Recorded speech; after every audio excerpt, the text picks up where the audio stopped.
e eu vou fazer aqui justiça, até para que essa mesa fique mais equilibrada no campo de gênero. Queria convidar minha companheira Leide, diretora nacional do FENARAS, e que tem uma participação enorme na organização desse evento, trouxe o pessoal do interior e está aqui fazendo referência também a esse trabalho maravilhoso no estado de Pernambuco. Leide, obrigada. Você vem nos representar aqui, colocar essa mesa mais bonita, né? Que só tem homem aqui, a maioria. Você vem aqui colocar a força da mulher loira, poderosa e agente de saúde sindicalista que você é. Parabéns pela sua liderança. Obrigada pela sua organização, trazer pessoas de longe, de 500 quilômetros de distância, graças aí ao seu convite. Obrigada. Meu povo, tem muita pergunta, eu fico feliz. Talvez é a primeira audiência pública, o primeiro seminário que eu posso responder tanta coisa, viu? E tem muita coisa aqui que vai ser repetida, então eu vou fazer meio que respostas mais gerais para contemplar todo mundo que está aqui. Primeiro eu quero falar sobre a aplicação da PEC 14. Tem duas perguntas aqui, deputado, sobre qual é o prazo da aplicação dela e se vai ter problemas com os municípios. Bom, como eu disse no início, a diferença do PLP para a PEC é que o PLP só alcançará quem está no regime geral, no INSS. Portanto, não poderá atingir os agentes comunitários, agentes intermediários que têm regime próprio nos seus municípios. Recife, por exemplo, fica fora se for aprovado o PLP 185, só para vocês entenderem. Gravatar, Caetano e vários outros municípios aqui que estão dentro dessa problemática. A PEC 14, a exemplo dos professores, trará no texto constitucional a idade mínima e o tempo de serviço. Portanto, ela alcançará 100% da categoria. Para o regime geral, a idade mínima e o tempo de serviço terá aplicação imediata, não necessita de regulamentação. Para o regime próprio, como tem leis municipais, nós estaremos colocando no texto constitucional um prazo máximo para os municípios se adequarem. Uma vez não se adequando, automaticamente prevalece regra geral. E automaticamente, aquelas pessoas que alcançaram o tempo de serviço, a idade mínima nesse prazo, a proposta que estamos levando para o relator de 6 meses. Se ele adquiriu esse direito nesses 6 meses, esse direito será adquirido. Portanto, ainda que não tenha tido a regulamentação, ele não perderá o direito, porque não houve regulamentação nesse prazo máximo de 6 meses. Então, o direito também será implantado imediatamente nesses 6 meses para os municípios. Resposta desses dois questionamentos. Como que funciona para a questão da regra? Duas regras. A regra geral, 55 para mulher, 57 para os futuros. Qual foi o pensamento aqui, gente? Eu tenho um limite financeiro para gastar, deputado. Nós chegamos a uma conta de impacto financeiro com a União de 3 a 5 bilhões, num prazo de 7 anos. Essa foi a negociação que o nosso relator conseguiu. E para isso eu tenho que calcular o impacto disso. Para calcular eu preciso da idade mínima, porque a gente fez uma estatística, e dentro dessa estatística nós temos uma média de 20 mil agentes de saúde que terão idade mínima e terão tempo de serviço nesses próximos 4 a 5 anos, que poderão ser beneficiados. Então esse número de agentes de saúde, que inclusive fechou com a conta da CNM, que apresentou na audiência pública, esse é o número de pessoas que vão poder se beneficiar com a integralidade e paridade. Por isso que a gente vai escalonar a idade mínima, e no início, a regra de transição começa com 50 anos para a mulher e 52 anos para o homem, e essa regra ela vai aumentando a idade mínima até 2040, quando chega em 55, 57 também na regra de transição. Esse é o modelo usado para a regra de transição dos professores. Se eu utilizo isso, eu blindo a nossa proposta, inclusive, de questionamento de inconstitucionalidade. Porque como regra de transição já aconteceu antes, está acontecendo para nós, a gente também está livre de qualquer questionamento de inconstitucionalidade desse processo. Portanto, permanece 25 anos em todo o processo de transição, 25 anos de trabalho. mas a idade mínima começa nesse primeiro período de 5 anos, com 50 anos para a mulher, 52 para o homem, progressivamente vai sendo ampliado até 2040, 2041 em diante, 55, 57 para todo mundo, com integralidade e paridade na regra de transição. Na regra geral, a regra será 55, 57, contudo, sem integralidade. Por quê? Porque é a regra geral para todos os trabalhadores. Depois da emenda constitucional 103, ninguém tem mais integralidade e paridade.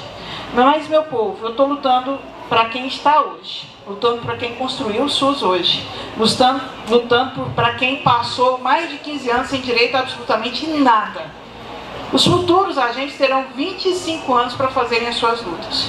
Terão já um piso garantido de 2 salários mínimos, terão já um emprego garantido, terão uma carreira construída para fazerem a sua média e o seu trabalho ser valorizado para ter direito à sua aposentadoria. Os atuais não terão esse direito, porque foram condenados, segundo a média, a terem salário mínimo. Nem daqui 10, 15 anos terão direito a ter 2 salários mínimos como aposentadoria. E é a esses profissionais que a gente tem que priorizar. Então, dentro dessa dinâmica, ficou assim definido, e a gente está falando aqui de negociações. Nós não estamos falando aqui de uma proposta jogada para a plateia, para fazer graça, para fazer volume. É uma negociação que está sendo construída dentro do governo, dentro do colégio de líderes. Então é algo concreto para que a gente ganhe e leve isso para nossos direitos. Vamos para o que é integralidade e paridade? Eu acho que é sim. Perfeito, perfeito. O deputado está aqui lembrando que outra problemática é sobre o impacto financeiro disso no regime geral e no regime próprio de previdência. Levando em consideração que nós não contribuímos para ser integral e paritário, nós contribuímos para uma média de salário mínimo. Então todos nós aqui contribuímos a vida inteira por um salário mínimo, passou a contribuir sobre 2 agora depois de 2022. Se a gente chegar a fazer uma conta, ninguém chega aqui a 2 salários mínimos na regra geral. O que a PEC está propondo? Nós estamos criando, pelo Sistema de Proteção Social e Valorização, um fundo financeiro que fará um complemento para garantir a integralidade no regime geral e fará um complemento financeiro para garantir também, junto aos municípios, às previdências municipais, também a diferença do salário mínimo para a integralidade e paridade. Há exemplo do piso salarial. O governo passa a assistência financeira complementar para complementar o seu piso, que aí entra com 2 salários, o município entra com a insalubridade, com a previdência própria, com o quinquênio, etc.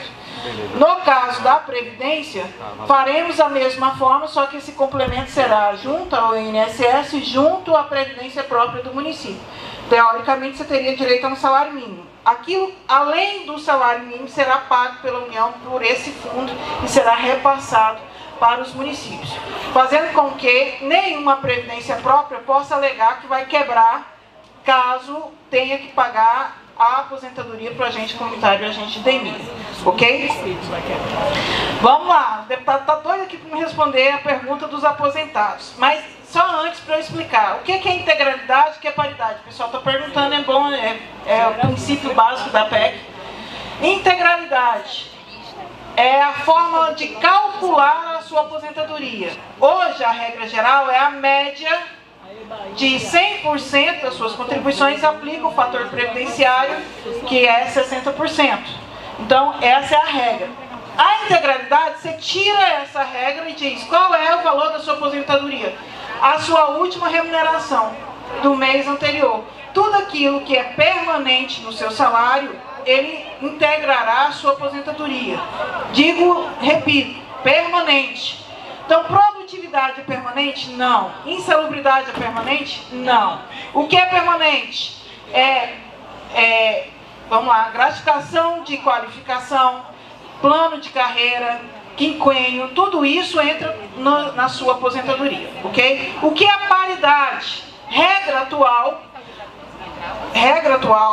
o servidor efetivo tem um valor de reajuste do seu salário, no caso nosso, especificamente pelo piso nacional, 2 salários mínimos. Toda vez que o salário mínimo aumenta o valor do nosso salário na ativa.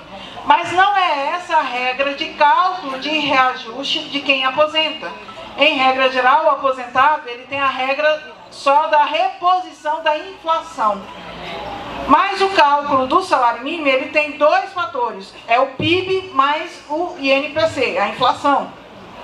Faz com que a gente tenha aquela noção de quem aposentou com 3 salários, passou 5, 6 anos, já está ganhando só 1. Porque o pessoal da ativa corrigiu o valor a mais do que quem estava aposentado.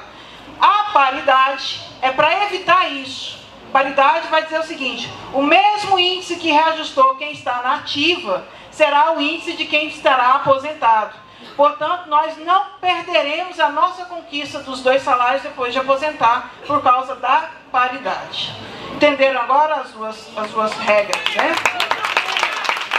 E isso será garantido para os atuais agentes de saúde, na regra de transição. Vamos para a regra de transição e responder logo aqui a pergunta do deputado Carlos Veras. Está aqui, responde. Como ficam os atuais aposentados? Eu tenho 2 situações, deputados. Eu tenho colegas que se aposentaram por idade ou por tempo de serviço, mas continuam trabalhando como agentes de saúde. E aí estão aí com a faca no pescoço por conta dos tribunais de contas que querem pedir demissão. Muitos entraram com mandado de segurança para se manterem. A regra de transição vai alcançar você que já aposentou por idade ou por tempo de serviço e que tenha os requisitos para se aposentar como agente comunitário de saúde. Tem um instrumento jurídico chamado conversão. É diferente de desaposentação. A desaposentação está vedada pelo STF.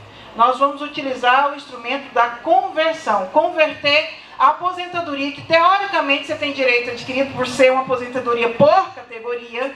Então, às vezes você aposentou por idade, mas você já cumpre os requisitos de uma aposentadoria por categoria, 25 anos e idade mínima. Você vai poder converter aquela aposentadoria por idade que te dá o salário mínimo para você receber a aposentadoria com integralidade, qualidade, a aposentadoria por categoria. Compreenderam agora? Diferente, viu, meu povo? Você não vai poder acumular as duas. Não, você vai poder trocar uma pela outra.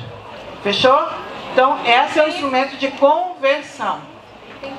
Não, o requisito que a gente está trabalhando para colocar no relatório é: a qualquer tempo, se você aposentou e no momento da aposentadoria, se você já não é mais agente de saúde, você tinha os requisitos de 25 anos e a idade mínima, você vai ser alcançado pelo direito adquirido. Viu? Por quê? Porque direito adquirido no texto constitucional não tem limitação de tempo, tá? Me ajuda aqui, gente. Sobre a diferença do PLP e da PEC 14, eu acho que já está claro, não preciso posso seguir para frente, não posso? Olha, outra dentro dessa linha aqui, no caso dos ACSC que sofrerem acidente de trabalho ou adoecerem em razão de trabalho, que nomenclatura será dada aposentadoria especial por PCD ou invalidez.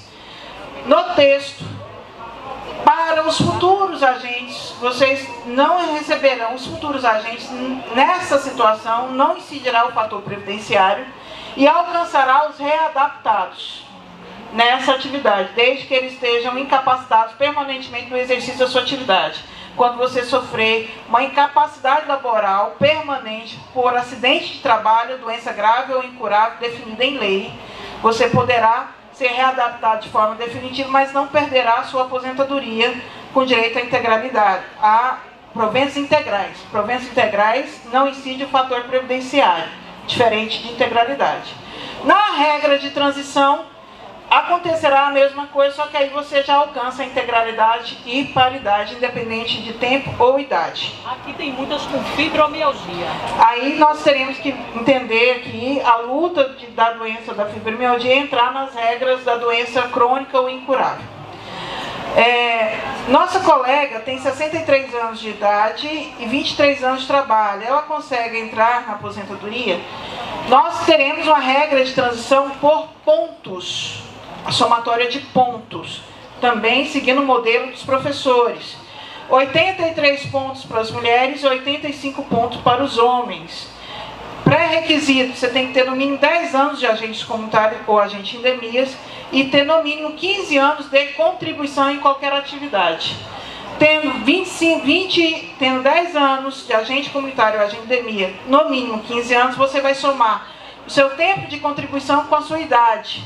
Para mulher eu preciso somar 83 pontos, para homem eu preciso alcançar 85 pontos. Dessa forma, nesse exemplo, 63 com 23, 86. Se for mulher ou homem, já alcançaria a regra de transição.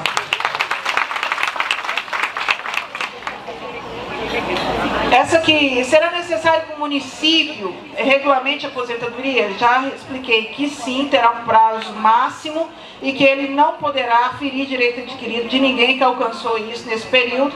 E detalhe, o município estará atrelado à idade mínima e ao tempo de serviço, inclusive às regras de transição. Ele não poderá dizer que, por autonomia, ele poderá fixar 30 anos de contribuição ou de nada disso. Ele estará atrelado às regras constitucionais. Aqui está falando, eu acho que deveria ter idade mínima. Ok, eu acho que contempla a sua fala dizendo que realmente terá que ter a idade mínima pelo processo já explicado, pelo impacto social, que é retirar 50% da categoria de imediato do Sistema Único de Saúde. Nós hoje, deputado, cobrimos 122 milhões de brasileiros mensalmente. Tirar 50% da categoria é a mesma coisa de deixar desassistido mais de 60 milhões de brasileiros de um mês para outro. E o impacto financeiro. Paridade salarial na PEC 14 já foi respondido. Olha, gente, nós estamos tratando a outra diferença entre a PEC e o PLP.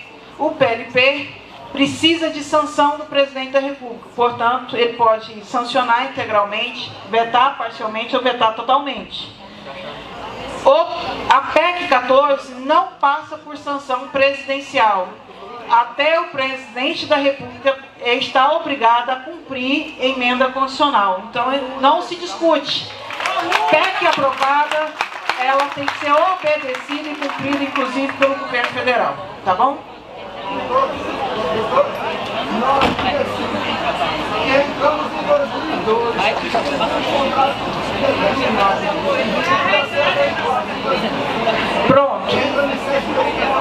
Pronto, vamos lá, gente. A PEC 14, repito, ela não trata de tempo de contribuição, mas tempo de exercício da profissão. Então, independentemente do vínculo empregatício, você faz fazendo prova de que você exerceu a sua profissão 25 anos, é isso que vai lhe garantir o direito à aposentadoria. Inclusive, o relatório já trará quais são as provas exigidas para se comprovar o exercício da profissão. Contra-cheque, cadastro no CNES e declaração do ente empregador são as 3 condições que você poderá se valer para comprovar os seus 25 anos. Bom, aqui está perguntando se existe algum impedimento nos municípios para o não cumprimento legal da aprovação da PEC 14. Não, agora vejam só, gente. Nosso país, infelizmente, tem um péssimo hábito de se questionar leis. Leis aqui não se cumpre, se questiona, parece. Mas eu tenho uma certeza absoluta, e vou fazer valer aqui a fala de um jurista muito importante para a história brasileira, Rui Barbosa, que diz assim, que direito pertence àqueles que lutam por ele. E se nosso direito está sendo conquistado através da nossa luta, eu tenho certeza absoluta que cada letra da PEC 14 vai ser cumprida de um jeito ou de outro, porque nós sabemos lutar e nós vamos para a luta para garantir isso em cada município. Eu estou com as amarelinhas aqui, viu? Mas as amarelinhas, CBO dos agentes táxi, agentes comunitários de endemias, vai implicar em alguma dessas questões? Não, não vai, não tem nenhum reflexo. Essa eu já respondi. E para os acessos ser readaptados. A questão dos readaptados já respondi também. Vão ser assegurados desde que tenham aquelas condições.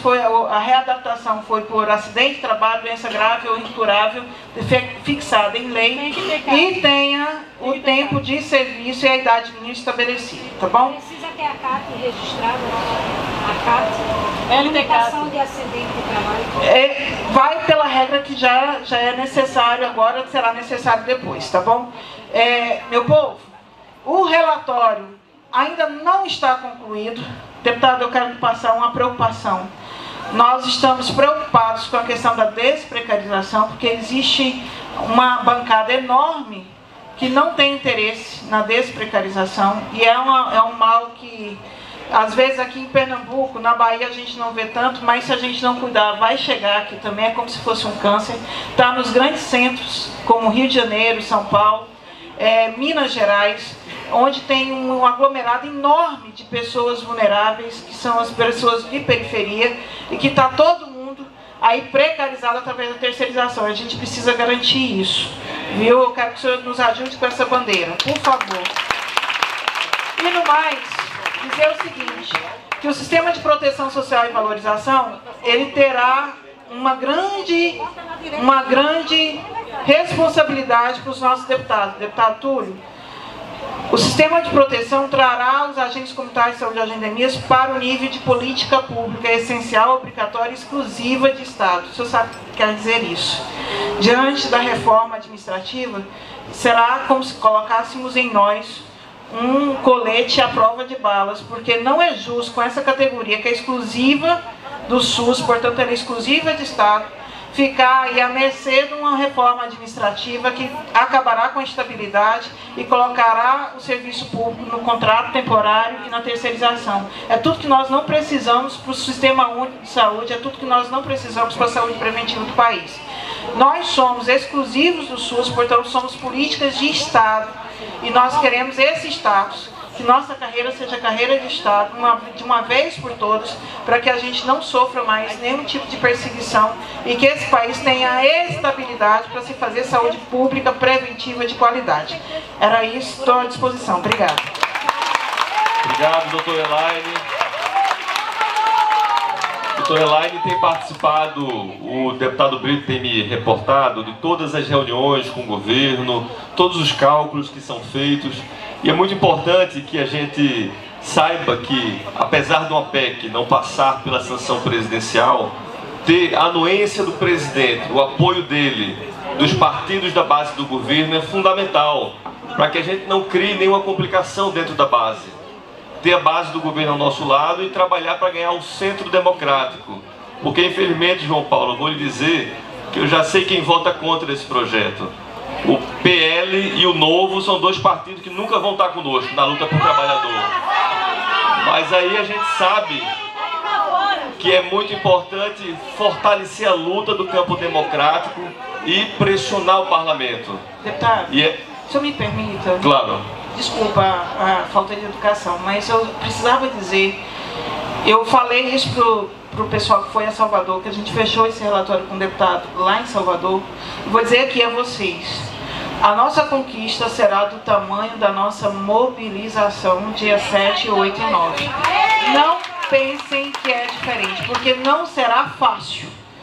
O que nós estamos propondo é algo que não alcança nenhuma outra categoria.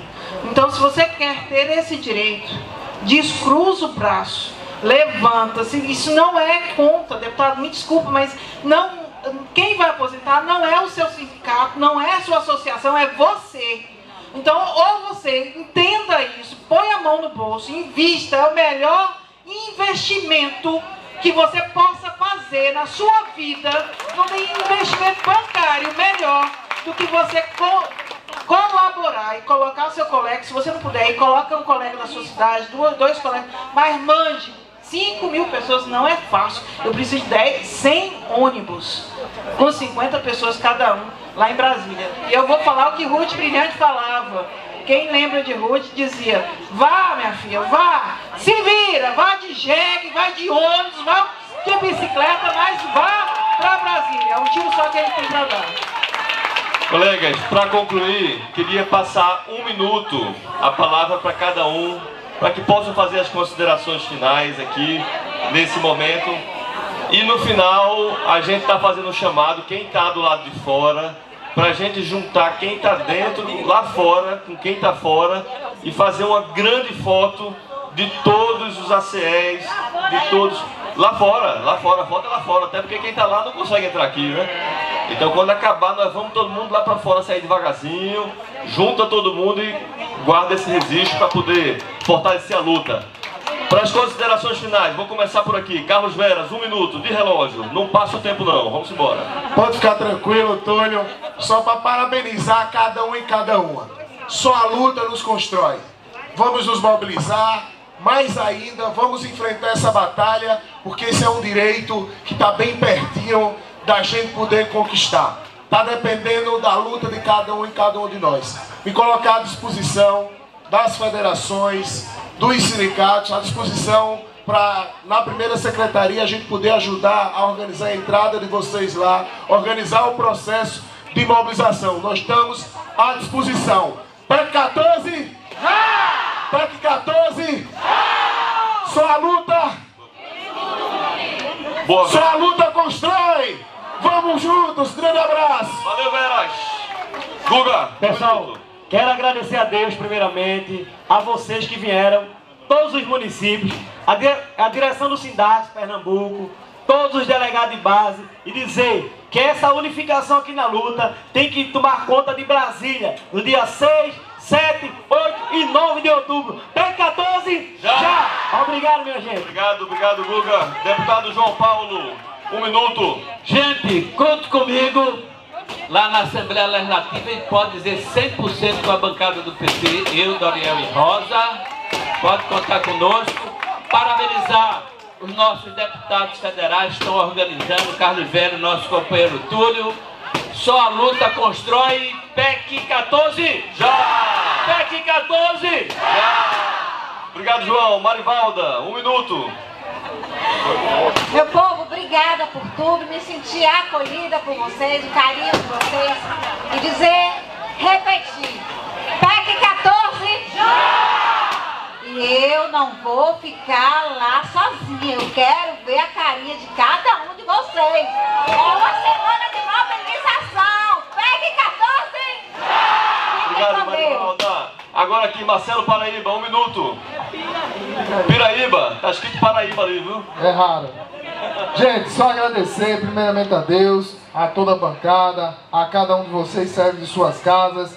Como o deputado falou, falta um pouquinho. É a gente chegar lá em Brasília e gritar: PEC 14, já! PEC 14, já! Boa, Rosileire, nossa querida diretora do FENARAS. Pelo estado de Pernambuco, bem categoria. Eu vou repetir também uma fala que a gente costuma usar. Quem quer faz, quem não quer manda. Então nós vamos fazer a nossa história, fazer a mudança, ser a diferença que nós queremos. Aqui agradecer quem saiu de madrugada, viu, deputado? Custódia, veio distante. Nosso sindicato disponibilizou ônibus para trazer o pessoal, para garantir que a gente tem que colocar a mão na massa e fazer parte dessa história. PEC 14, já!